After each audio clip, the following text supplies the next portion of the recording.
দুর্গাপুজোর সময় যখন নামাজ পড়ার সময় হবে তখন নাকি দুর্গাপুজোর মাইক প্যান্ডেলের মাইক নাকি বন্ধ রাখতে হবে। এই ঘটনা কোনো একটি বিচ্ছিন্ন ঘটনা যদি আপনাদের মনে হয় তাহলে আপনারা মূর্খের স্বর্গে বাস করছেন। গতকাল কলকাতার সন্নিকটে অ্যাকোয়াটিকাতে ঠিক এই ধরনের ঘটনা ঘটেছে। আগে থেকে একটি গানের প্রোগ্রাম যা কোনো একটি বেসরকারি সংস্থা বা কেউ করছিল, আমার জানা নেই কারা করছিলেন, তারা পুলিশি পারমিশন নিয়ে অ্যাকোয়াটিকাতে মাইক বাজিয়ে একটি প্রোগ্রাম করছিলেন। স্থানীয় মুসলিম যারা, তাদের আপত্তিতে সেই প্রোগ্রাম বন্ধ করে দিতে হয়, কারণ নামাজের সময় নাকি মাইক বাজানো যাবে না। আমাকে ধাক্কা মেরে না না, উনি কারো ধাক্কা মারেনি, উনি কারো ধাক্কা মারেনি, ফালতু কথা বলছেন আপনি, ফালতু কথা বলছেন আপনি, উনি কারো ধাক্কা মারেনি।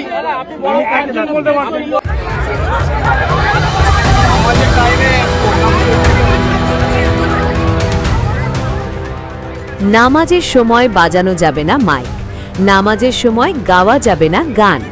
বাংলাদেশ নয়, এমনকি মুর্শিদাবাদও নয়।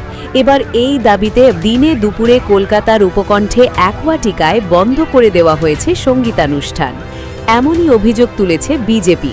সোমবারের সেই ঘটনার ভিডিও ইতিমধ্যে ভাইরাল হয়েছে সোশ্যাল মিডিয়ায়।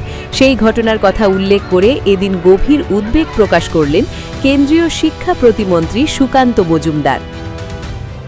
এই যে ভারতবর্ষকে বাংলাদেশ, পশ্চিমবঙ্গকে বাংলাদেশ বানানোর যে প্রচেষ্টা, পাকিস্তান বানানোর প্রচেষ্টা তৃণমূল কংগ্রেসের প্রশাসনের তরফ থেকে যে হচ্ছে, এর আমরা তীব্র প্রতিবাদ জানাচ্ছি।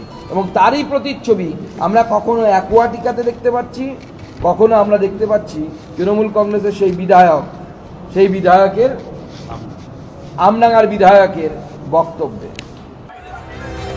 বিজেপির অভিযোগ, সোমবার অ্যাকোয়াটিকার ভিতরে একটি বেসরকারি সংস্থার অনুষ্ঠান চলছিল। মঞ্চে চলছিল গান বাজনা। তখনই ধর্মীয় পোশাক পরে সেখানে হাজির হন বেশ কিছু যুবক। নামাজের সময় মাইক বাজানো যাবে না বলে দাবি জানাতে থাকেন তারা, যার জেরে অনুষ্ঠান বন্ধ করে দিতে বাধ্য হন উদ্যোক্তারা। বিজেপির প্রশ্ন, পুলিশের অনুমতি থাকলেও কেন বন্ধ করে দিতে হলো অনুষ্ঠান? কেন আয়োজকদের নিরাপত্তা দিতে পারল না পুলিশ? ব্যুরো রিপোর্ট, মাধ্যম। নামাজের টাইমে প্রোগ্রাম চলছিল।